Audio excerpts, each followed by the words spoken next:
ভারত বাংলাদেশের যে সম্পর্ক এখন কোন আহ, পর্যায়ে পৌঁছেছে, এজন্য শুধুমাত্র ভারতকে দায়ী করে আমরা কি আমাদের নিজেদের আত্মসমালোচনার জায়গাকে কি আহ, চাপা রাখতে পারছি?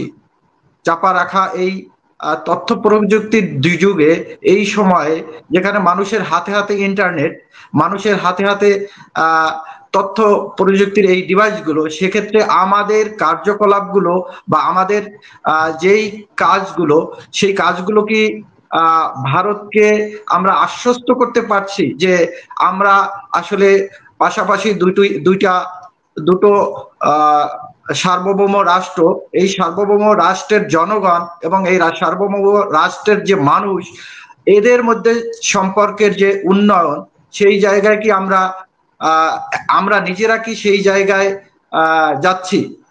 আপনি দেখবেন যে আহ, ভারতের মূল কনসার্ন হচ্ছে এই ভূ রাজনৈতিক অঞ্চলে দুটো সমস্যা। তারা সন্ত্রাসবাদ এবং জঙ্গিবাদকে কোনোভাবেই বরদাস্ত করে না, এবং আমরা কিন্তু সেই সন্ত্রাসবাদ এবং এই জঙ্গিবাদ, এই গত সরকারের সময় কিন্তু এগুলো ব্যাপক আকারে এর বিরুদ্ধে যে হয়তোবা সেখানে কোনো ত্রুটি বিচ্যুতি থাকতে পারে, কিন্তু এই অঞ্চলে কিন্তু জঙ্গিবাদ এবং সন্ত্রাসবাদের কোনো কোনো উত্থান ছিল না। পাশাপাশি আপনি দেখবেন যে শেখ হাসিনা সরকারের পতনের পর, ডক্টর ইনুদ যখন ক্ষমতা নিলেন, তিনি কিন্তু ভারতের প্রতি হুঙ্কার ছুড়ে দিলেন যে তার টেরিটরি নিয়ে, তার সবরেন্টি নিয়ে কিন্তু তিনি হুঙ্কার ছুড়ে দিয়েছেন যে আপনি যদি খুব খবরদারি করার চেষ্টা করেন, তাহলে আপনার 7টা রাজ্যে, অঙ্গরাজ্যে, 7 সিস্টারে কিন্তু সমস্যা হবে। এগুলো কিন্তু ভারত কাউন্ট করছে। আরো একটা বিষয় দেখবেন যে এই পট পরিবর্তনের সাথে সাথে ভারতের যে বৈরী রাষ্ট্র পাকিস্তানের সাথে কিন্তু আমাদের সম্পর্কটাকে আমরা আরো বেশি জোরদার করছি।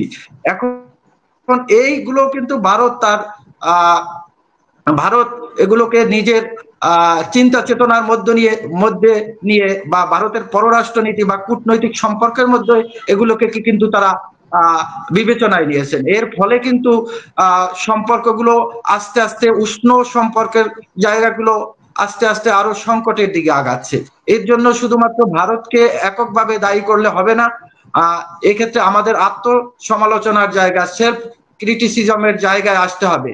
এখানে আপনি মানুষের মধ্যে মানুষের সম্পর্ক এবং আমাদের জাতীয় স্বার্থকে অক্ষুণ্ণ রেখে, সর্বোচ্চ জায়গায় রেখে আমরা দর কষাকষির মাধ্যমে, সংলাপের মাধ্যমে আমরা সম্পর্ককে আরো গভীর করতে পারি কিভাবে, সেই পদক্ষেপ কি সরকার নিয়েছে? আপনি সেই পদক্ষেপ নিলে, তাহলে সেই পদক্ষেপগুলো কি কি পদক্ষেপ নিয়েছে, তাহলে এই সংকটকালীন অনির্বাচিত সরকার তার জাতির সামনে উন্মোচন করুক। তাহলে আমরা বুঝতে পারবো যে আত্মসমালোচনার জায়গাটা আমাদের কতটুকু প্রখর। ধন্যবাদ। জি, ধন্যবাদ। আপনি চমৎকার বিশ্লেষণ করেছেন আপনার এন্ড থেকে।